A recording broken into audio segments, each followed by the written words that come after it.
Assalamualaikum warahmatullahi wabarakatuh, pemirsa setia channel Oji2. Semoga kita semua selalu dalam lindungan Allah Subhanahu wa Ta'ala.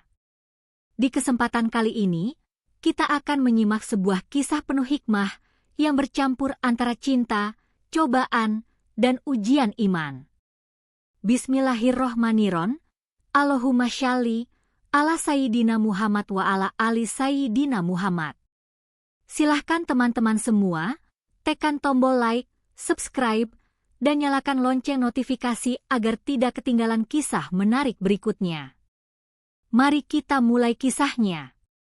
Bayangkan seorang pemuda sederhana, hanya seorang kuli bangunan asal Jawa, tiba-tiba ditawari pekerjaan renovasi dengan bayaran fantastis 100 juta per bulan. Pekerjaan itu bukan hanya soal memperbaiki dinding, mengecat, atau merapikan kamar, melainkan membawanya masuk ke dalam pusaran kisah asmara penuh godaan, air mata, dan pilihan hidup yang sulit. Dua janda cantik kembar anak miliuner, Rena dan Reni, yang hidup dalam kesepian setelah ditinggal mati suami mereka akibat kecelakaan pesawat, justru jatuh cinta pada pemuda itu. Namun, siapa sangka pemuda kuli bangunan yang tampak biasa ternyata adalah seorang hafiz Quran yang menjaga kesucian dirinya. Lalu, apa yang terjadi ketika cinta, uang, dan godaan duniawi saling bertabrakan dalam satu rumah? Inilah kisah dramatis yang bikin bulu kuduk merinding dan hati bergetar, terjerat janda cantik kaya raya, kuli bangunan disuruh pilih dua janda kembar. Arif adalah seorang pemuda sederhana berusia 26 tahun yang lahir dan besar di sebuah desa kecil di Jawa. Sehari-harinya, ia bekerja serabutan sebagai kuli bangunan. Dengan tubuh kekar penuh keringat akibat panas terik matahari, Arif terbiasa mengangkat bata, mencampur semen, dan bekerja tanpa kenal lelah. Namun, di balik kesederhanaannya, Arif menyimpan sesuatu yang jarang dimiliki pemuda seusianya. Ia adalah seorang hafiz Quran. Setiap subuh dan malam, ia melantunkan ayat-ayat suci dengan suara merdu, menjaga hatinya tetap bersih meski pekerjaan kasar selalu menempel di tubuhnya. Hidupnya penuh kesabaran. Ayahnya sudah lama tiada, ibunya sakit-sakitan di kampung, dan Arif menjadi satu-satunya tumpuan keluarga. Ia tak pernah mengeluh meski hanya makan seadanya. Semua ia jalani dengan ikhlas. Hingga suatu hari, kabar tak terduga datang dari pamannya, seorang kontraktor pemborong besar di Jakarta. Pamannya yang tahu ketekunan dan kejujuran Arif menawarkan pekerjaan istimewa. Rif, ada kerjaan besar di Jakarta. Bukan cuma nguli biasa. Kau hanya perlu renovasi kamar di rumah keluarga kaya. Gajinya 100 juta sebulan, ujar pamannya lewat telepon dengan nada serius. Arif hampir tak percaya.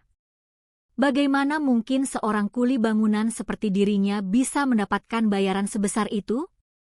Biasanya sehari ia hanya dibayar 100 ribu, itu pun kalau ada yang memanggil. 100 juta. Paman?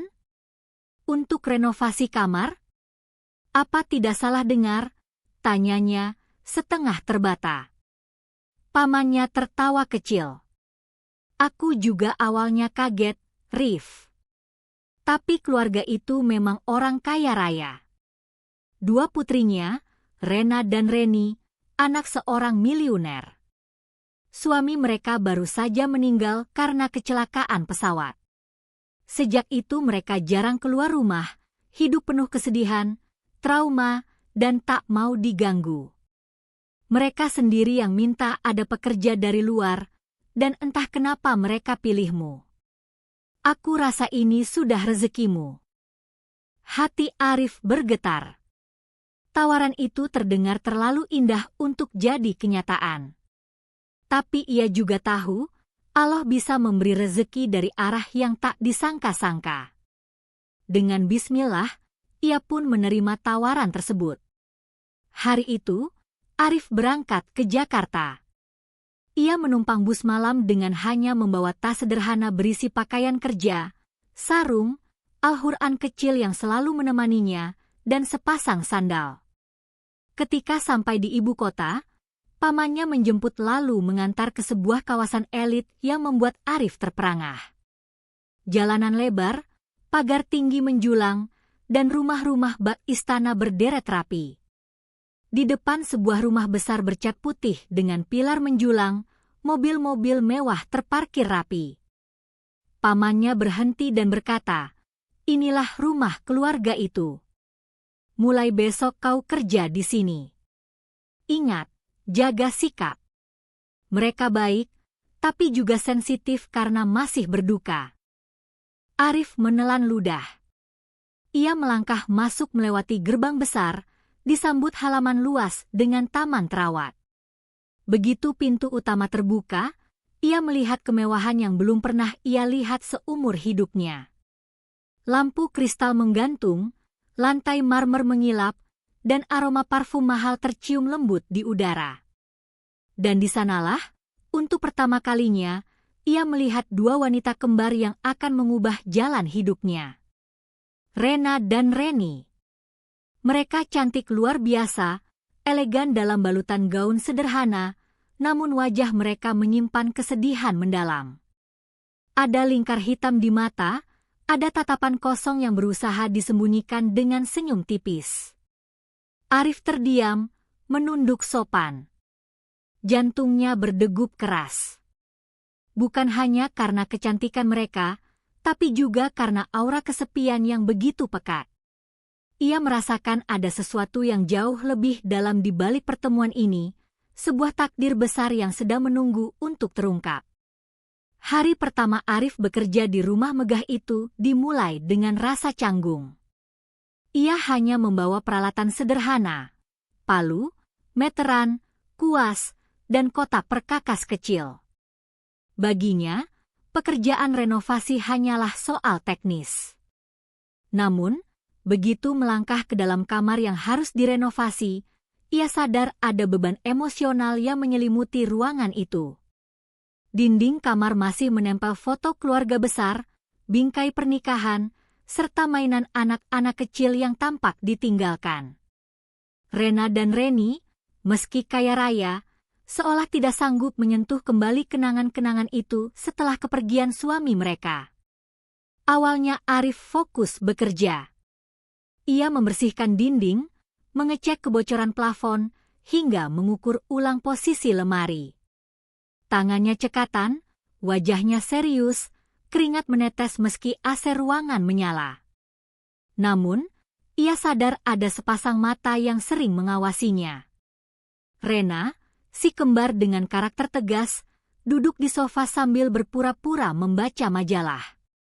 Dari balik halaman, ia diam-diam memperhatikan setiap gerakan Arif. "Mas Arif, kamu nggak capek? Dari tadi kerja terus, belum minum," ujar Rena sambil bangkit membawa segelas jus jeruk segar. Arif tersenyum canggung. "Terima kasih, Bu. Mbak Rena. Saya sudah terbiasa kerja begini. Kalau capek, biasanya sholat sebentar, habis itu segar lagi." Rena tertegun. Jarang sekali ia mendengar jawaban polos seperti itu. Suaminya dulu seorang pebisnis sibuk, jarang ada waktu untuk obrolan sederhana semacam ini. Ada ketulusan dalam jawaban Arif yang membuat hatinya sedikit bergetar. Sore hari, giliran Reni yang menghampiri. Berbeda dengan kembarannya, Reni lebih lembut dan pendiam. Ia masuk ke kamar sambil membawa kue kecil. "Mas, ini cemilan.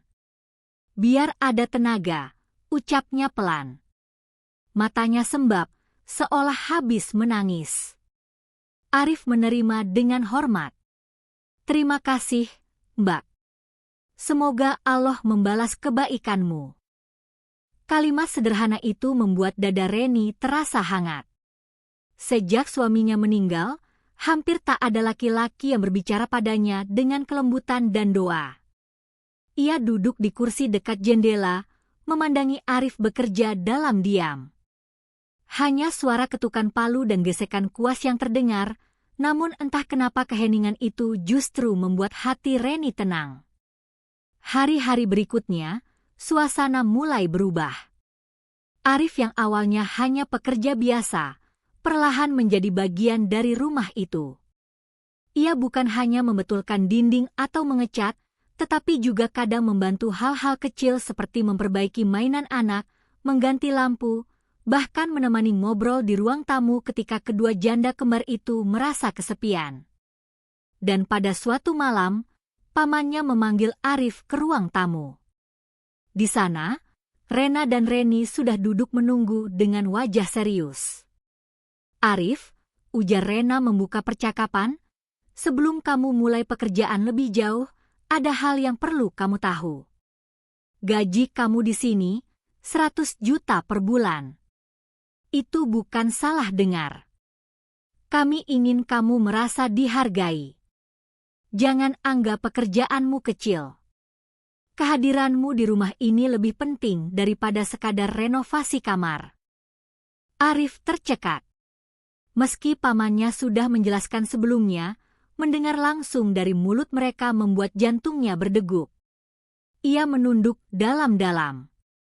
"Astagfirullah, saya ini cuma kuli bangunan, Mbak. 100 juta terlalu besar untuk saya." Reni tersenyum samar. "Bukan soal besar atau kecil, Mas. Kami hanya ingin kamu ada di sini. Ada kalanya, yang kami butuhkan bukan hanya tukang bangunan, tapi teman yang bisa membuat kami merasa hidup lagi." Ucapan itu mengguncang hati Arif. Ia paham maksud mereka lebih dalam dari sekadar pekerjaan. Ada kesepian yang tak bisa diobati dengan harta. Dua wanita muda yang kehilangan pasangan, berjuang melawan trauma, kini mencari kehangatan dari kehadiran seorang pemuda sederhana. Sejak malam itu, Arif mulai merasakan ada ikatan tak terucap. Rena kadang bersikap menggoda dengan tatapan matanya, sementara Reni menunjukkan kasih lembut dengan senyum samar dan doa-doa lirihnya. Meski belum ada kata cinta, Arif tahu jalannya tidak lagi lurus dan mudah. Ada ujian besar yang perlahan menantinya. Hari-hari Arif di rumah megah itu semakin penuh ujian. Awalnya ia hanya bekerja, tapi perlahan batas antara pekerja dan majikan makin kabur. Rena dan Reni yang tadinya hanya memperhatikan dari jauh, kini semakin berani menunjukkan perhatian secara langsung. Suatu sore, saat Arif sedang mengecat dinding balkon lantai 2, tiba-tiba Rena muncul dengan pakaian santai. Rambut panjangnya tergerai, wajahnya bersinar di terpa cahaya senja. Ia berdiri terlalu dekat, membuat Arif kikuk. "Mas Arif," katanya sambil tersenyum genit, "kalau ada laki-laki setampan kamu, rajin, jujur, terus hafiz Quran lagi, kira-kira ada perempuan yang bisa nolak, enggak ya?" Arif kaget, tangannya hampir menjatuhkan kuas. Ia buru-buru menunduk. "Astagfirullah, Mbak Rena, jangan bercanda seperti itu. Saya ini cuma kuli bangunan." Namun Rena tidak berhenti. Ia menatap Arif lekat-lekat, seolah menantangnya. Ada luka dalam dirinya yang ia tutupi dengan sikap tegas dan berani. Baginya, Arif adalah sosok yang mampu menggantikan kehangatan yang hilang. Berbeda dengan Rena, Reni memilih cara halus. Malam-malam, ketika rumah mulai sepi, ia sering mengetuk pintu kamar kecil tempat Arif menginap. "Mas, boleh aku bicara sebentar?" tanyanya dengan suara lirih. Di ruang tamu yang remang, Reni bercerita panjang lebar tentang mimpinya, tentang rasa takutnya setiap kali teringat kecelakaan pesawat yang merenggut suaminya. Kadang ia menangis hingga bahunya bergetar, dan Arif hanya bisa duduk mendengarkan dengan hati yang ikut perih. Ia ingin menghibur, tapi setiap kali tangannya hampir terulur, ia buru-buru menarik diri. Sabar ya, Mbak Reni. Semua ini ujian dari Allah. Saya doakan semoga Mbak kuat. Kedekatan seperti itu lama-lama membuat hati Arif goyah. Ia sadar dirinya manusia biasa. Tatapan penuh arti dari Rena, senyum lembut dari Reni, membuat hatinya berdebar. Apalagi ketika tubuh mereka kadang tak sengaja bersentuhan saat memberikan minuman atau ketika mereka melewati tangga bersamaan. Ada percikan kecil yang terus tumbuh. Malam-malam Arif semakin berat. Ia sering terbangun gelisah, lalu berwudu dan salat tahajud. Ia membaca ayat-ayat suci dengan suara gemetar, memohon kepada Allah agar dijauhkan dari cobaan dunia. Namun, semakin ia berdoa, semakin besar pula godaan yang datang. Seolah-olah imannya sedang diuji pada titik terlemahnya.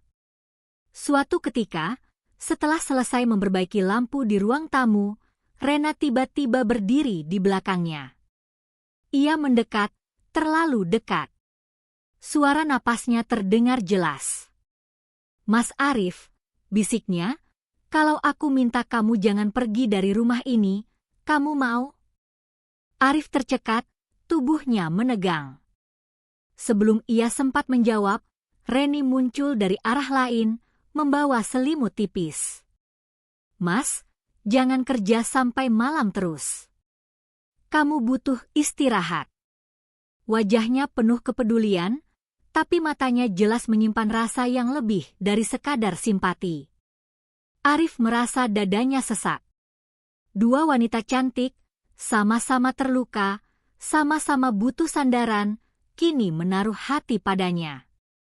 Ia tahu satu langkah salah bisa menghancurkan segalanya, iman yang ia jaga, nama baik keluarganya, bahkan masa depannya sendiri. Di kamarnya yang sempit malam itu, ia bersujud lebih lama dari biasanya. Air matanya jatuh dan membasahi sajadah. "Ya Allah, kuatkanlah aku. Jangan biarkan aku jatuh ke dalam dosa. Tunjukkanlah kepadaku jalan yang benar." Namun dalam hatinya, ia tahu ujian ini belum mencapai puncaknya. Hari-hari terasa semakin rumit bagi Arif. Pekerjaan renovasi yang awalnya menjadi alasan keberadaannya di rumah itu, kini justru hanya menjadi selubung tipis dari sebuah kisah yang jauh lebih pelik. Rena dan Reni tidak lagi sekadar majikan yang memperhatikan pekerjanya, melainkan dua wanita yang hatinya perlahan terbuka, dan semua itu diarahkan hanya pada satu orang, Arif. Suatu malam, ketika pekerjaan hari itu selesai, Rena mengundang Arif duduk di teras rumah yang dipenuhi lampu taman. Angin malam berhembus lembut, cahaya bulan memantul di kaca jendela besar. Rena menatapnya lama, dengan mata yang biasanya tegas kini berkilat penuh kerentanan. "Mas Arif," suaranya serak, "aku nggak bisa pura-pura lagi. Dari awal aku tahu kamu bukan lelaki biasa. Kamu jujur, sederhana, tapi ada sesuatu dalam dirimu yang bikin aku merasa aman.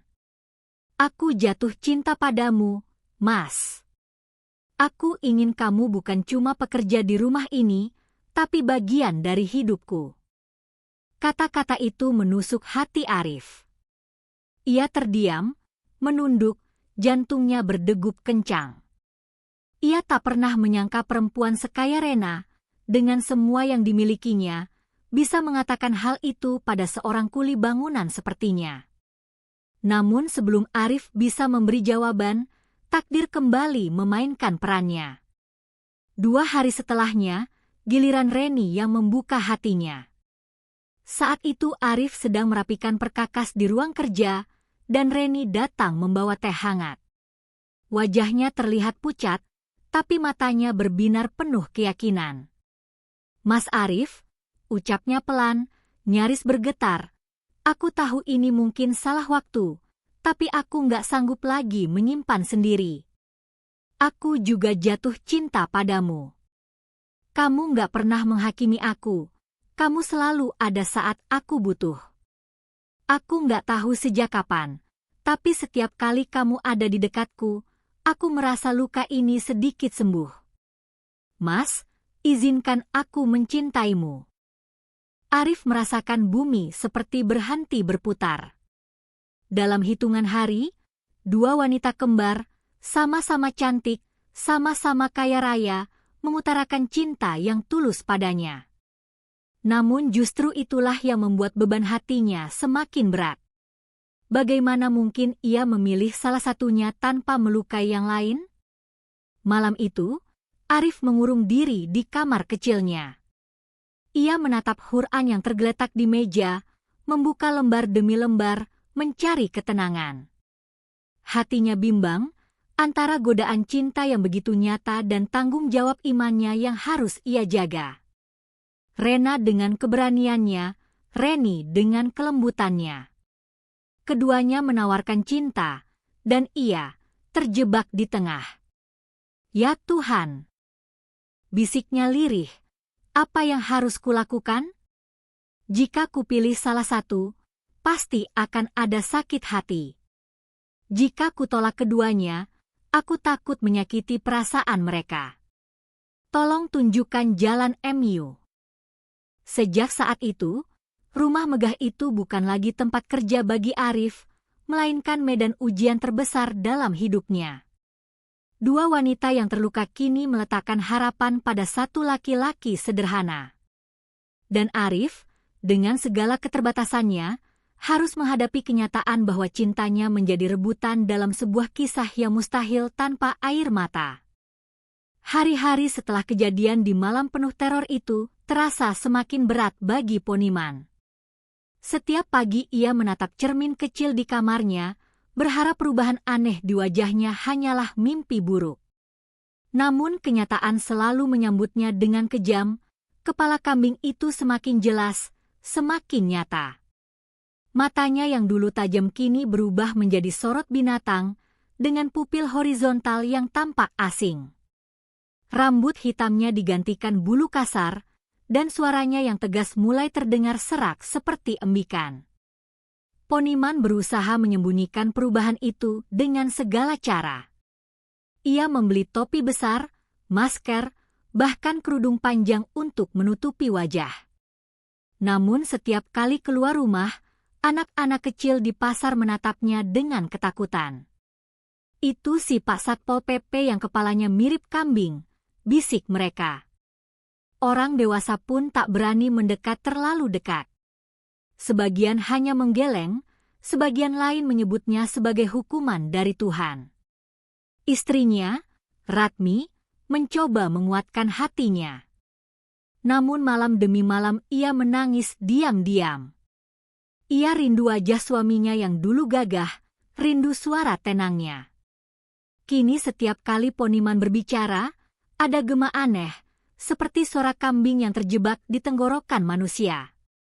Anak-anak mereka pun tak lagi berani tidur sekamar dengannya. Mereka takut. Ratmi mencoba menenangkan, tapi hatinya sendiri hancur berkeping-keping. Poniman mulai jarang keluar rumah. Ia berhenti bekerja, malu pada warga, takut pada cibiran. Dalam kesepiannya, ia terus teringat wajah kakek tua pengemis itu. Tatapan mata kakek itu di pasar hari itu, tajam penuh luka, seperti masih membekas dalam ingatannya. Apakah ini semua karena aku? Gumamnya berkali-kali, dihantui rasa bersalah yang makin mencekik. Suatu malam, Poniman bermimpi. Dalam mimpinya, ia kembali berdiri di pasar. Kakek tua itu muncul di depannya, tubuhnya renta, namun matanya memancarkan cahaya menyeramkan. Poniman, engkau telah merendahkan orang miskin, menghina ciptaan Allah. Kini engkau harus menanggung aib di hadapan manusia. Kepalamu adalah tanda bagi dunia, agar mereka belajar. Jangan sombong, jangan angkuh. Suara kakek itu bergema, dalam dan menggetarkan. Poniman terbangun dengan tubuh basah oleh keringat, dadanya sesak seolah dihimpit batu besar. Sejak malam itu, kutukan terasa semakin berat. Kepalanya benar-benar telah berubah penuh menjadi kambing, hanya tubuhnya yang masih manusia. Tak ada lagi wajah lama yang bisa disembunyikan. Ratmi menangis sejadi-jadinya, anak-anak menjerit dan berlari keluar rumah, tetangga berdatangan hanya untuk menyaksikan pemandangan mengerikan itu. Sebagian ketakutan, sebagian lagi mencaci maki, menyebutnya manusia terkutuk. Poniman terduduk di lantai, menangis pilu. Ya Allah, apa dosaku begitu besar hingga engkau timpakan ini padaku? Suaranya pecah, setengah embikan, setengah rintihan manusia. Tapi meski ia menyesal, kata-kata kasarnya kepada pengemis tua itu tak bisa dihapus. Hatinya kini tahu, ucapan yang merendahkan orang lain bisa berubah menjadi doa buruk yang kembali pada diri sendiri. Ratmi berusaha memeluk suaminya, meski tubuhnya gemetar. Bang, jangan putus asa, mungkin masih ada jalan. Namun jauh di dalam hati, ia tahu, hidup mereka tak akan pernah sama lagi. Kutukan itu bukan sekadar penderitaan fisik, tapi juga cambuk batin bagi seluruh keluarga. Dan sejak malam itu, nama Poniman tersebar ke seluruh kota. Ia bukan lagi Satpol PP yang gagah, melainkan manusia berkepala kambing, sebuah kisah nyata yang orang-orang ceritakan dengan nada takut sekaligus iba. Hari-hari terakhir kehidupan Pak Darto terasa semakin berat. Tubuhnya semakin ringkih, suara batuknya kian dalam, dan langkahnya sudah nyaris tak mampu lagi menapak tanah pasar yang dulu menjadi saksi ketegaran hidupnya. Sejak malam itu, ketika kepalanya berubah menjadi kepala babi sebagai azab dari Allah, ia tak pernah lagi mendapatkan ketenangan. Tidak ada satu orang pun yang mau mendekat, bahkan anak-anak kecil yang biasanya lugu ikut menjerit ketakutan setiap kali melihat sosoknya lewat. Pak Darto kini hanya bisa berdiam di rumahnya yang gelap, sepi, dan berdebu. Setiap malam, ia duduk di depan cermin tua yang retak, menatap bayangan wajahnya yang setengah manusia, setengah babi. Mata merahnya terus berkaca-kaca. Ya Allah, andai aku bisa kembali ke masa lalu, aku ingin meminta maaf pada kakek tua itu, aku ingin memperbaiki semuanya. Rintihnya dengan suara serak bercampur tangis. Namun, penyesalan selalu datang terlambat. Kabar tentang dirinya sudah tersebar ke seluruh kampung. Orang-orang tak lagi menyebutnya sebagai pegawai pajak, melainkan si kepala babi. Sebutan hinaannya membuat hatinya semakin remuk. Istrinya bahkan sudah pergi meninggalkan rumah, tak tahan menanggung malu dan rasa takut melihat wujud suaminya yang menyeramkan. Rumah itu pun benar-benar menjadi penjara bagi Pak Darto, tempat di mana dosa-dosanya bergaung tanpa henti. Suatu malam, ia bermimpi. Dalam mimpinya, ia kembali berdiri di pasar, di hadapan kakek tua yang dulu pernah ia hina. Namun kali ini, sang kakek tak terlihat miskin, melainkan bercahaya dengan wajah penuh keteduhan. Engkau terlalu sombong, nak. Dunia yang kau kejar tidak akan kau bawa mati. Harta yang kau makan dari hasil menindas orang miskin, itulah yang menyeretmu ke dalam kehinaan ini, kata suara kakek itu lembut tapi tegas. Pak Darto terisak, jatuh berlutut, memohon ampun. Namun sebelum ia bisa menggenggam kaki sang kakek, sosok bercahaya itu menghilang, meninggalkan Pak Darto dalam gelap yang menusuk. Keesokan paginya, tubuh Pak Darto ditemukan terkulai di kursi kayu tua ruang tengah rumahnya. Mata babinya terbuka, basah oleh air mata yang tak sempat terhapus. Wajahnya kaku dengan ekspresi penuh sesal. Warga berkerumun di depan rumahnya, ada yang ketakutan, ada yang berbisik lirih. Itu balasan Allah, tidak ada yang bisa melawan doa orang miskin yang teraniaya, ucap seorang ibu sambil menggendong anaknya. Jenazahnya tidak mudah diurus. Tak ada satupun warga yang berani menyentuh tubuhnya. Mereka takut terkena kutukan. Akhirnya, seorang ustaz tua memberanikan diri. Kita harus tetap memakamkannya sebagai manusia, bukan sebagai binatang. Biarlah Allah yang menilai dan membalas, ujarnya dengan suara tegas.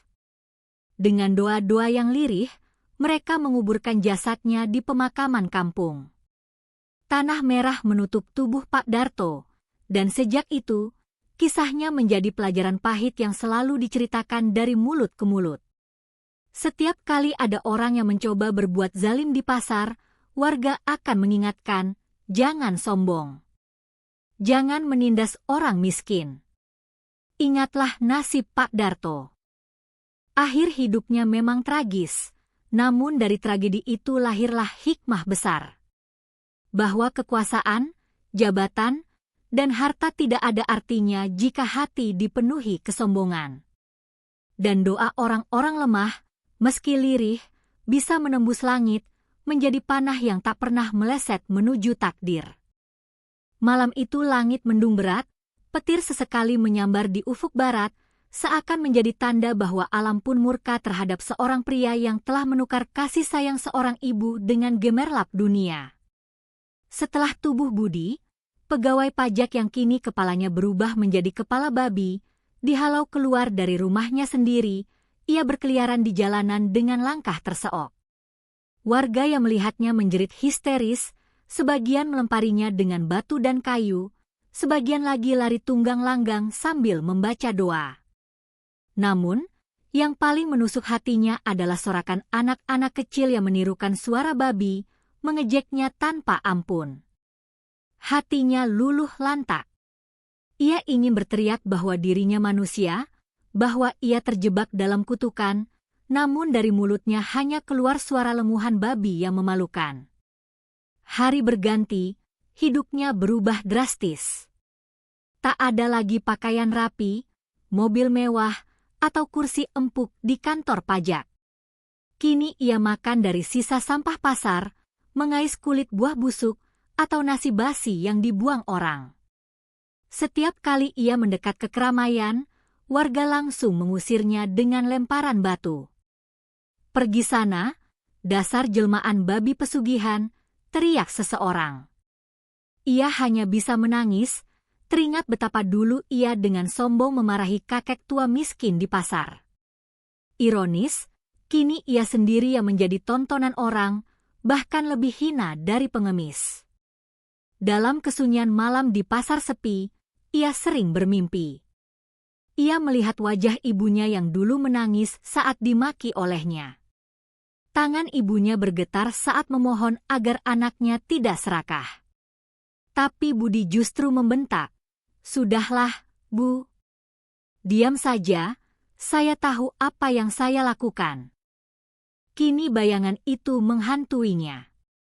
Setiap kali ia terbangun, kepalanya terasa semakin berat, hidungnya semakin moncong, bahkan kulit wajahnya mulai ditumbuhi bulu kasar.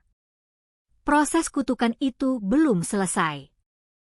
Perlahan tapi pasti, tubuhnya benar-benar berubah menyerupai babi sepenuhnya. Suatu malam, ia berlari ke tepi sungai, meraung-raung, berharap air akan menghapus dosa-dosanya. Ia melompat masuk, membasuh mukanya, berdoa dengan suara serak yang hanya terdengar seperti gerutuan. Namun semakin ia mencoba, semakin jelas wujudnya berubah. Air sungai memantulkan sosok seekor babi hitam besar dengan mata merah menyala. Ia terhuyung-huyung, berteriak putus asa. "Maafkan aku, Tuhan, maafkan aku." Namun suaranya tenggelam dalam erangan binatang itu. Keesokan harinya, warga menemukan seekor babi besar tergeletak mati di tepi sungai, tubuhnya membengkak, matanya terbuka melotot seakan masih menahan penyesalan. Mereka gemetar, lalu mengingat dosa-dosa budi yang dulu suka memeras rakyat kecil, mengambil hak orang miskin, dan menghina orang tua. Warga sadar, itu bukan babi biasa, melainkan wujud azab bagi manusia yang tak tahu diri. Mayat babi itu dikuburkan jauh di luar desa, tanpa doa, tanpa kain kafan. Hanya tanah yang menutup tubuhnya, meninggalkan pesan abadi. Azab budi menjadi pelajarannya mengguncang seluruh kampung. Orang-orang yang dulu tergoda melakukan kecurangan kini takut, mereka mulai jujur dalam berdagang, saling membantu sesama. Bahkan, beberapa pejabat yang mendengar kisahnya pun merasa ngeri dan segera berhenti dari tindak korupsi. Semua orang sepakat, dunia memang bisa menipu, tapi azab Tuhan tak pernah bisa dihindari. Dan begitulah, nama Budi hanya tinggal cerita tragis yang beredar dari mulut ke mulut. Kisah seorang pegawai pajak korup yang berubah menjadi babi, terhina sepanjang hidupnya, lalu mati dalam penyesalan. Sahabat semua, terima kasih sudah setia menyimak cerita penuh emosi ini. Semoga kisah ini bisa menjadi pengingat untuk kita semua, bahwa harta bukanlah segalanya, dan cinta sejati selalu lahir dari hati yang tulus.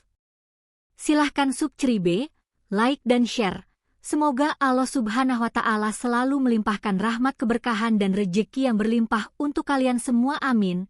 Wassalamualaikum.